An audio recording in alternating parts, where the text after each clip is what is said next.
Part 1. You will hear a woman called Jan phoning a man about their local conservation group. First, you have some time to look at questions 1 to 5.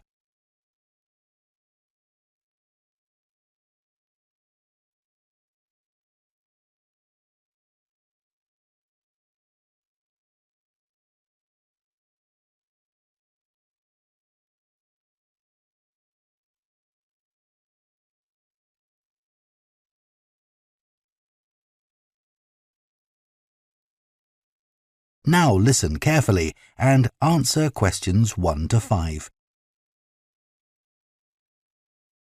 Hello? Oh, hello. My name's Jan. Are you the right person to talk to about the Buckworth Conservation Group? Yes, I'm Peter. I'm the secretary. Good. I've just moved to this area and I'm interested in getting involved. I was in a similar group where I used to live. Could you tell me something about your activities, please? Of course. Well, we have a mixture of regular activities and special events. One of the regular ones is trying to keep the beach free of litter. A few of us spend a couple of hours a month on it, and it's awful how much there is to clear. I wish people would be more responsible and take it home with them. I totally agree. I'd be happy to help with that. Is it okay to take dogs? I'm afraid not, as they're banned from the beach itself. You can take them along the cliffs, though, and children are welcome. Right. We also manage a nature reserve, and there's a lot to do there all year round. For example, because it's a popular place to visit, we spend a lot of time looking after the paths and making sure they're in good condition for walking. I could certainly help with that. Good. And we have a programme of creating new habitats there.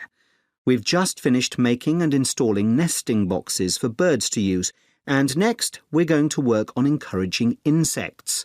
They're important for the biodiversity of the reserve. They certainly are. Oh, and we're also running a project to identify the different species of butterflies that visit the reserve. You might be interested in taking part in that. Sure. I was involved in something similar where I used to live, counting all the species of moths. I'd enjoy that. Another job we're doing at the reserve is replacing the wall on the southern side, between the parking area and our woodshed. It was badly damaged in a storm last month. OK.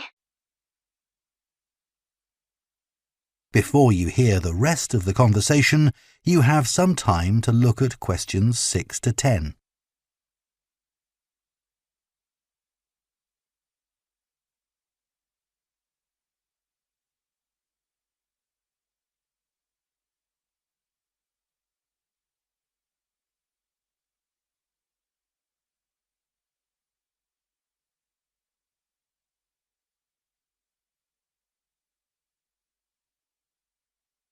Now listen and answer questions 6 to 10. Then, as I said, we have a programme of events as well, both at the weekend and during the week. Right. I presume you have guided walks. I'd like to get to know the local countryside as I'm new to the area. Yes, we do. The next walk is to Ruston Island a week on Saturday. We'll be meeting in the car park at Dunsmore Beach at low tide. That's when the sands are dry enough for us to walk to the island without getting wet. Sounds good. The island's a great place to explore. It's quite small and it's got a range of habitats. It's also an ideal location for seeing seals just off the coast or even on the beach. OK. And is there anything we should bring? Like a picnic, for instance? Yes, do bring one, as it's a full-day walk. And of course, it'll be wet walking across and back, so make sure your boots are waterproof. I must buy a new pair. There's a hole in one of my current ones. Well, I'd definitely like to come on the walk. Great. Then later this month, we're having a one-day woodwork session in Hopton Wood. I've never tried that before. Is it okay for beginners to take part? Definitely. There'll be a couple of experts leading the session, and we keep the number of participants down, so you'll get as much help as you need. Excellent. I'd love to be able to make chairs. That's probably too ambitious for one day. You'll be starting with wooden spoons. And of course, learning how to use the tools. And anything you make is yours to take home with you. That sounds like fun. When is it? It's on the 17th from 10 a.m. until 3. There's a charge of £35, including lunch, or £40 if you want to camp in the wood. I should think I'll come home the same day. Well, I'd certainly like to join the group. It sounds like you've got... That is the end of Part 1. Part 2. You will hear a tour guide, Lou Miller, speaking to a group of people about a boat trip they are going to take around the Australian island of Tasmania. First, you have some time to look at questions 11 to 14.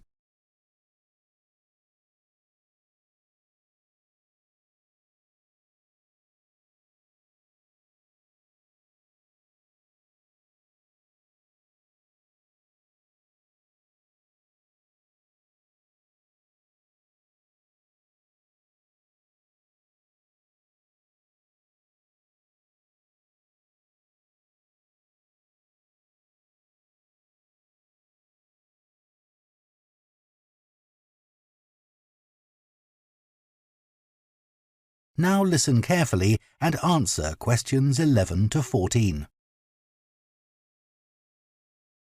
So, hello everyone. My name's Lou Miller and I'm going to be your tour guide today as we take this fantastic boat trip around the Tasmanian coast. Before we set off, I just want to tell you a few things about our journey. Our boats aren't huge, as you can see. We already have 3 staff members on board. And on top of that, we can transport a further 15 people, that's you, around the coastline. But please note, if there are more than 9 people on either side of the boat, we'll move some of you over. Otherwise, all 18 of us will end up in the sea. We've recently upgraded all our boats. They used to be jet black, but our new ones now have these comfortable dark red seats and a light green exterior in order to stand out from others and help promote our company. This gives our boats a rather unique appearance, don't you think? We offer you a free lunchbox during the trip, and we have 3 types. Lunchbox 1 contains ham and tomato sandwiches. Lunchbox 2 contains a cheddar cheese roll. And Lunchbox 3 is salad-based and also contains eggs and tuna. All 3 lunchboxes also have a packet of crisps and chocolate bar inside.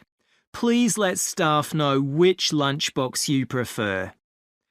I'm sure I don't have to ask you not to throw anything into the sea.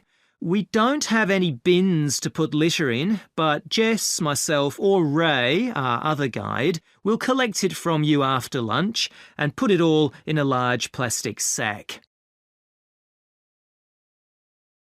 Before you hear the rest of the talk, you have some time to look at questions 15 to 20.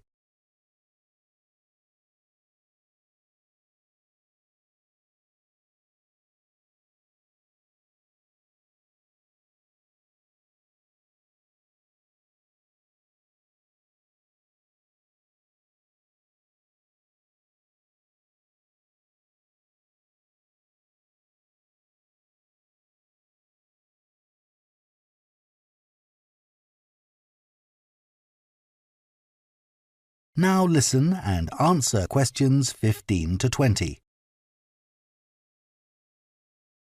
The engine on the boat makes quite a lot of noise, so before we head off, let me tell you a few things about what you're going to see. This area is famous for its ancient lighthouse, which you'll see from the boat as we turn past the first little island.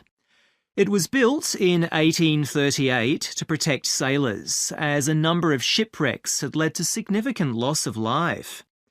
The construction itself was complicated, as some of the original drawings kept by the local council show. It sits right on top of the cliffs in a very isolated spot.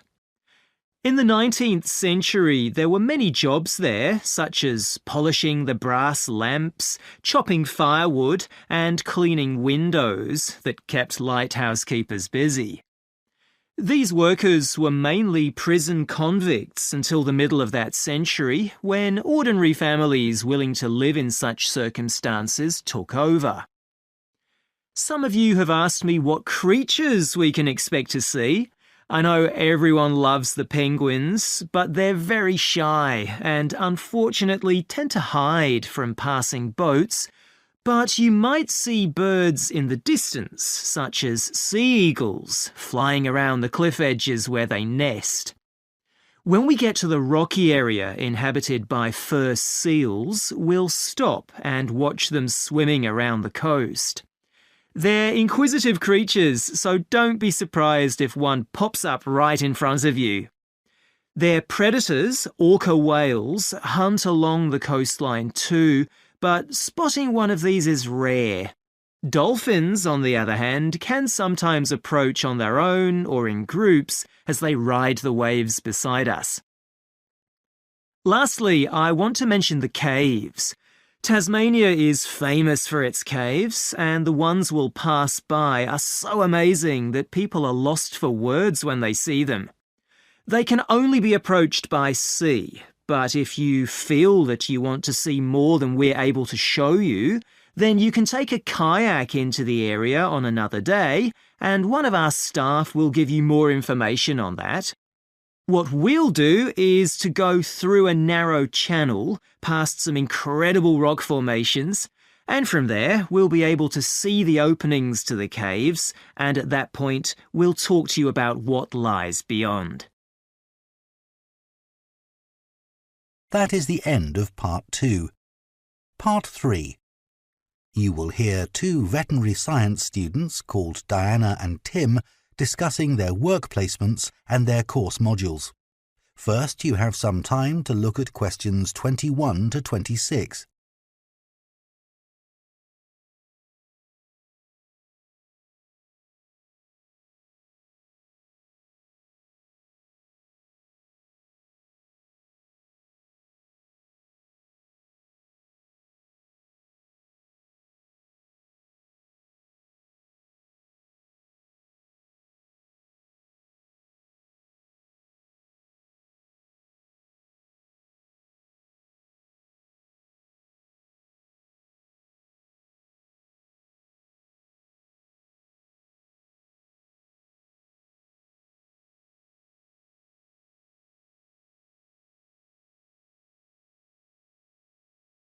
Now listen carefully and answer questions 21 to 26. So, Tim, we have to do a short summary of our work experience on a farm. Right. My farm was great, but arranging the work experience was hard. One problem was it was miles away and I don't drive. And also, I'd really wanted a placement for a month, but I could only get one for 2 weeks. I was lucky. The farmer let me stay on the farm, so I didn't have to travel. But finding the right sort of farm to apply to wasn't easy. No, they don't seem to have websites, do they? I found mine through a friend of my mother's, but it wasn't easy. No. My farm was mostly livestock, especially sheep. I really enjoyed helping out with them. I was up most of one night helping a sheep deliver a lamb. On your own? No, the farmer was there, and he told me what to do. It wasn't a straightforward birth, but I managed. It was a great feeling to see the lamb stagger to its feet and start feeding almost straight away, and to know that it was okay. Then another time, a lamb had broken its leg, and they got the vet in to set it, and he talked me through what he was doing. That was really useful. Yes, my farm had sheep too. The farm was in a valley and they had a lowland breed called Suffolks, although the farmer said they'd had other breeds in the past. So were they bred for their meat? Mostly, yes. They're quite big and solid. My farm was up in the hills, and they had a different breed of sheep. They were Cheviots. Oh, I heard their wool's really sought after. Yes, it's very hard wearing, and they use it for carpets. Right. I was interested in the amount of supplements they add to animals' feed nowadays, like Even the chickens got extra vitamins and electrolytes in their feed. Yes, I found that too. And they're not cheap. But my farmer said some are overpriced for what they are, and he didn't give them as a matter of routine, just at times when the chickens seemed to particularly require them. Yes, mine said the same. He said certain breeds of chickens might need more supplements than the others, but the cheap and expensive ones are all basically the same. So, did your farm have any other livestock, Diana? Yes, dairy cows. I made a really embarrassing mistake when I was working in the milk shed. Some cows had been treated with antibiotics, so their milk wasn't suitable for human consumption, and it had to be put in a separate container. But I got mixed up, and I poured some milk from the wrong cow in with the milk for humans, so the whole lot had to be thrown away. The farmer wasn't too happy with me. I asked my farmer how much he depended on the vet to deal with health problems. I'd read reports that the livestock's health is being affected as farmers are under pressure to increase production. Well, he didn't agree with that, but he said that actually some of the stuff the vets do, like minor operations, he'd be quite capable of doing himself. Yeah, my farmer said the same, but he reckons vet skills are still needed. Before you hear the rest of the conversation, you have some time to look at questions 27 to 30.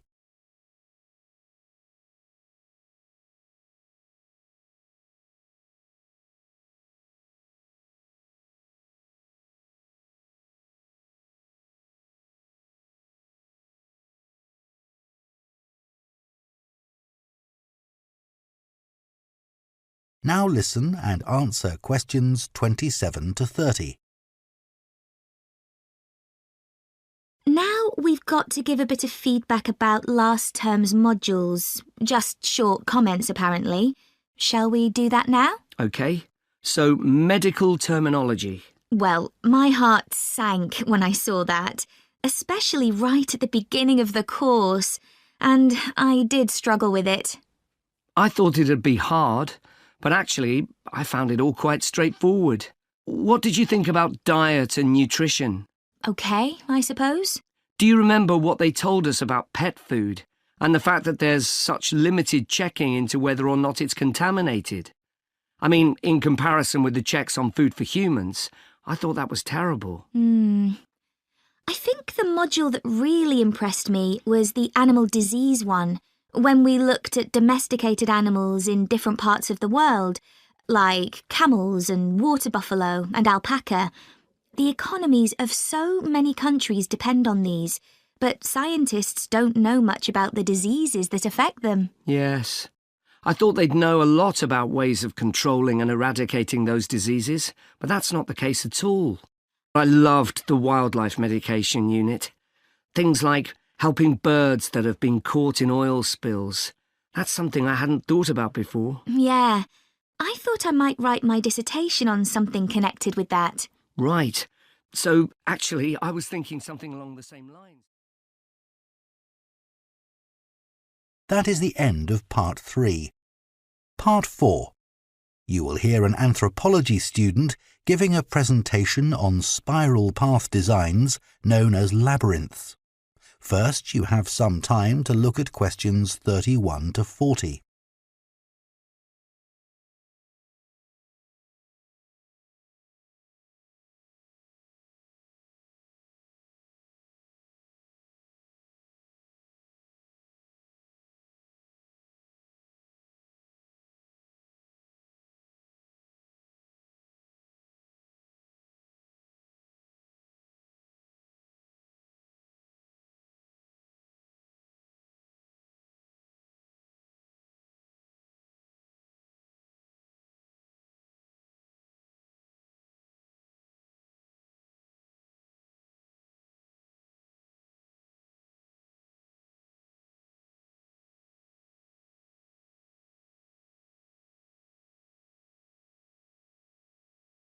Now listen carefully and answer questions 31 to 40.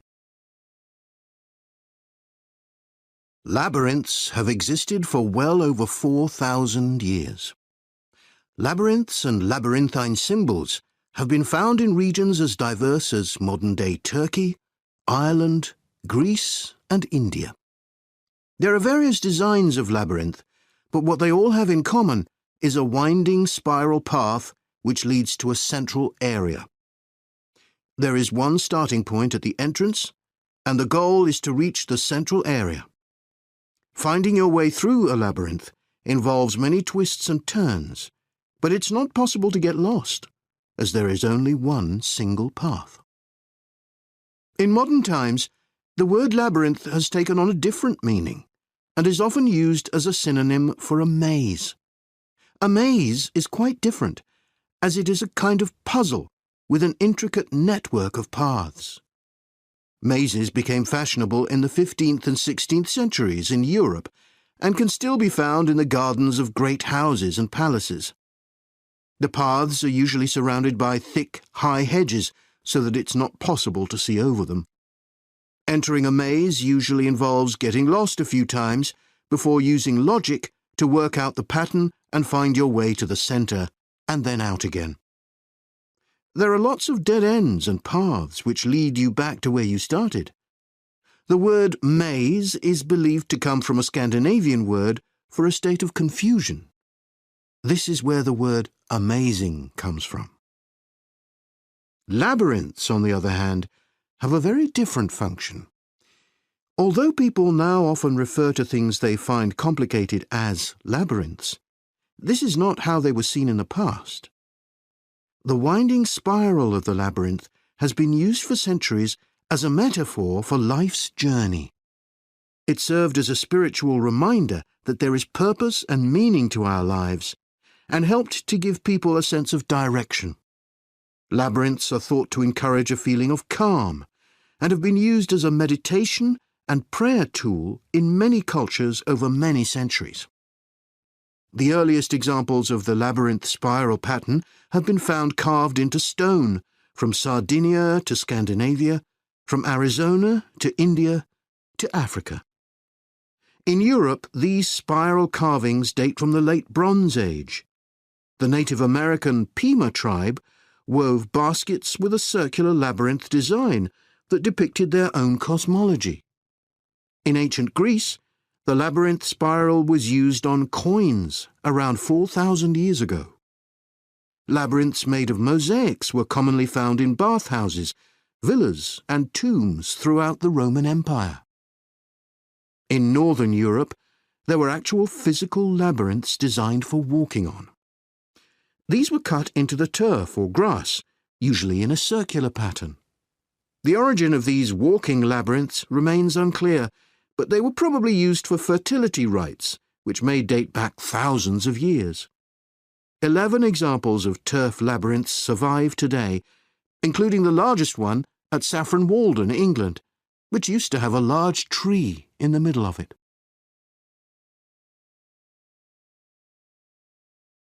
More recently, labyrinths have experienced something of a revival. Some believe that walking a labyrinth promotes healing and mindfulness, and there are those who believe in its emotional and physical benefits, which include slower breathing and a restored sense of balance and perspective. This idea has become so popular that labyrinths have been laid into the floors of spas, wellness centres, and even prisons in recent years.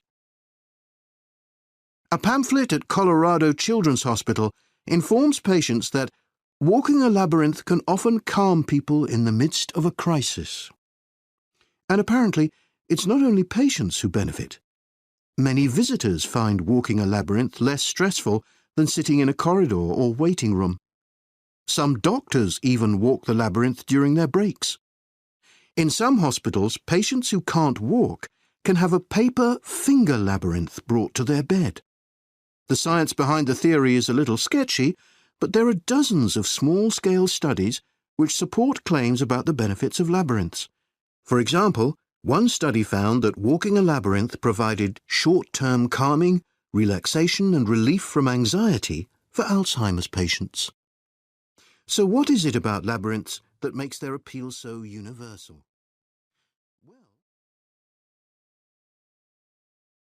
That is the end of part 4.